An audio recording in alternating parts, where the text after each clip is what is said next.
ఏకాదశి పండుగ సందర్భంగా భక్తులతో కిటకిటలాడిన ఆలయాలు. ప్రకాశం జిల్లా గిద్దలూరులో తొలి ఏకాదశి సందర్భంగా ఆలయాలన్నీ ఈ రోజు తెల్లవారు నుంచి భక్తులతో కిటకిటలాడాయి. పెద్ద సంఖ్యలో భక్తులు ఆలయాలకి చేరుకొని భక్తి శ్రద్ధలతో పూజలు నిర్వహించారు.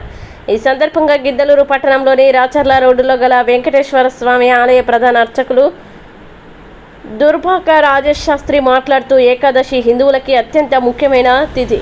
తొలి ఏకాదశి హిందువులకి ముఖ్యమైన పండుగ. దీన్నే దేవశయని ఏకాదశి అని కూడా అంటారని, ఆషాఢ మాసంలో వచ్చే ఈ ఏకాదశి చాలా ప్రాముఖ్యమైనదని, జూలై 16 మంగళవారం సాయంత్రం 5 గంటలకి ఏకాదశి గడియలు ప్రారంభమై జూలై 17 బుధవారం సాయంత్రం 5 గంటల 56 నిమిషాలకి ముగుస్తుందని, తొలి ఏకాదశి పండుగని రైతులు ఎక్కువగా జరుపుకుంటారని, ఏరువాక పౌర్ణమి అనంతరం వచ్చే తొలి ఏకాదశి నాడు రైతులు తమ జీవనాధారమైన పాడి పంటలు సుభిక్షంగా ఉండాలని కోరుతూ, అతివృష్టి అనావృష్టి లాంటి ప్రకృతి వైపరీత్యాలు రాకుండా ఆ శ్రీ మహావిష్ణువుని తొలి ఏకాదశి నాడు నమస్కారం చేసుకొని మొక్కజొన్న పేలాల్ని వేయించి వాటిని మెత్తగా పొడిలా చేసి అందులో బెల్లాన్ని కలుపుకొని దానిని స్వామికి నైవేద్యంగా సమర్పించి అనంతరం ప్రసాదంగా స్వీకరిస్తారని తెలిపారు.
వెంకటేశ్వర స్వామి ఆయురారోగ్య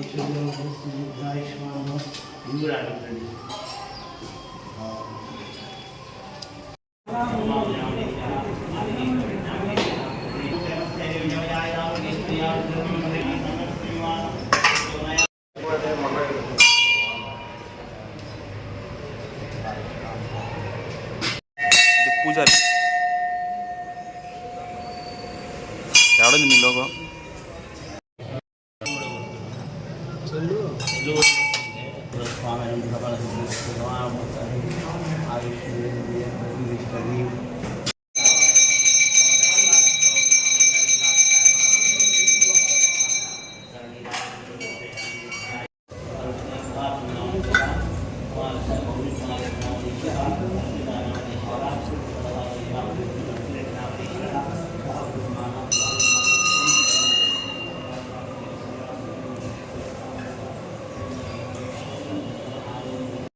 One.